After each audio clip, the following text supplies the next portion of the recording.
वो कावड़ देना।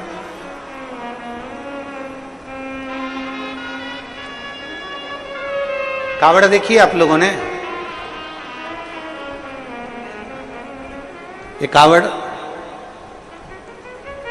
इसमें दो तो पानी के कलश रहते हैं, दो पानी के लोटे रहते हैं, भक्ति की डोरी बंधी होती है, और एक बांबू एक बांस लगा रहता है।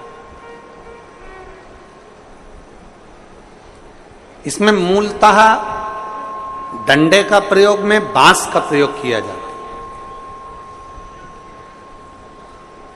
इसमें मूलतः इस कावड़ में डंडे के प्रयोग की जगह बांस का, बांबू का। इधर छत्तीसगढ़ में क्या बोलते हैं? बांस बोलते हो, बांबू बोलते हो? बांस। महाराष्ट्र में बांबू बोलते हैं इसको, बांबू। मूलतः प्रयोग होता है। अब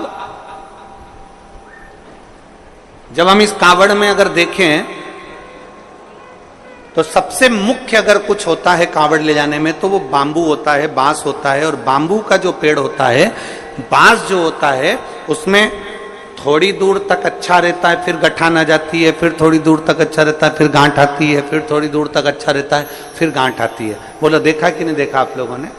बांबू में जगह जगह पर गांठ आती रहती है और बांबू अंदर से पोला रहता है।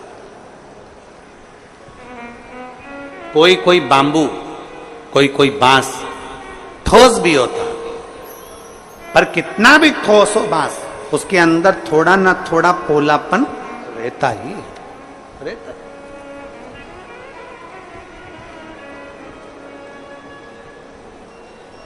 शादी में, विवाह में,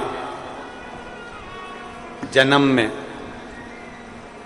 मरण में, मृत्यु के समय पर भी बांबू का, बांस का प्रयोग किया जाता है आखिरी तक।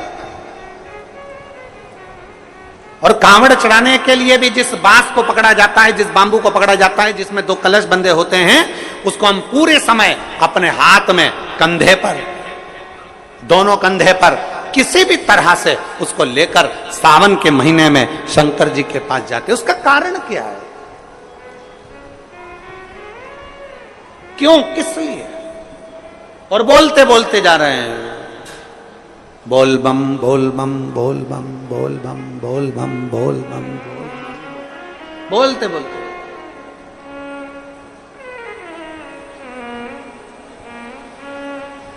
एक श्रीमद् भागवत कथा सुनी आप लोगों ने? जम के बोलो जरा, जम के। सबने सुनी है भागवत जी? भागवत जी में एक प्रसंग आता है कि धुंधकारी बांबू के अंदर, बांस के अंदर जाकर बैठ जाता है।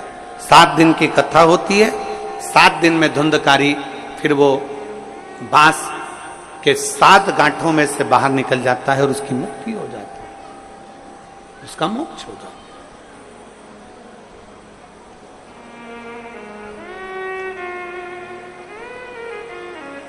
एक बांस कंधे पर लिया, 2 लोटे, 2 कलश उसमें बंधे, और उसको हमने पकड़कर बोल बम बोल बम बोल बम बोल बम बोलते बोलते बोलते बोलते चल।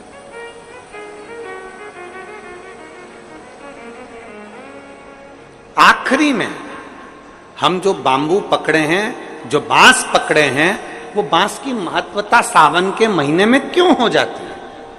क्यों कावड़ बांबू पर ही बांध कर ली जाती है? उसका कारण क्या है?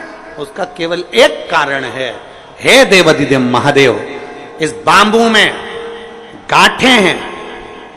और सरलता में जाइए, देखो, बहुत बहुत सरलता में जाइएगा। हमारे भारत की भूमि के जो जगत गुरु शंकराचार्य जी हैं, वो भी अपने हाथ में दंड रखते हैं, वो भी बांबू, वो भी बांबू, वो भी बांस।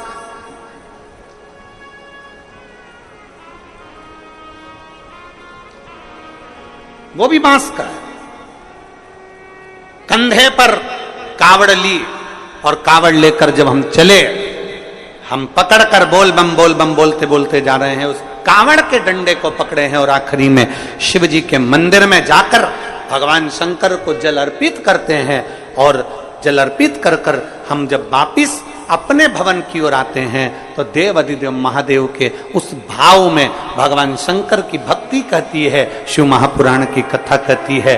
वो बांबू जिसमें बहुत सारी गांठें हैं और वो गांठें स्वयं शिव शंकर की कथा कहती है। जिस समय पर हम दोनों हाथ में कावड़ के लोटों को लेकर जल लेकर भगवान शिव को समर्पित करते हैं, दो हाथ हमारे जल से भरे होते हैं और बांबू नीचे रह जाता है, उसी समय पर शिव कथा कहती है कि जैसे बांस की गांठें बहुत होती हैं और वो गांठ टूटती नहीं है, पर महादेव के चरणों में जैसे ही 2 लोटा जल पहुंचता है हमारे जीवन की सारी गांठें टूटती चली जाती अपने आप।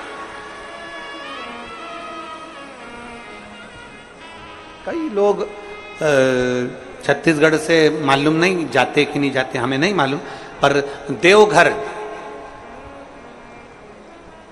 बाबा धाम छत्तीसगढ़ से जाते हैं लोग बाग? हाथ उठाओ जरा, जाते हैं? अरे बहुत बढ़िया, रखो रखो, बहुत बढ़िया। देवघर जाते हैं, सुल्तानगंज से जल भरकर देवघर तक पैदल 150 किलोमीटर तक बाबा का नाम लेते लेते लेते लेते भगवान का भजन करते करते चले जाते। उसके दरवाजे तक पहुंच गए, जल महादेव पर चढ़ा कि नहीं चढ़ा वो मतलब नहीं है, वो मूलता नहीं है, पर आप भगवान के दरवाजे तक जब पहुंचते हो,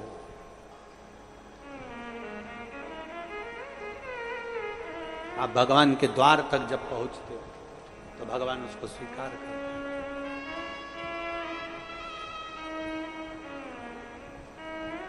पहुंचते हैं हम उसके दरवाजे तक जब पहुंचेंगे तो सुख का अनुभव अपने आप होगा, अपने।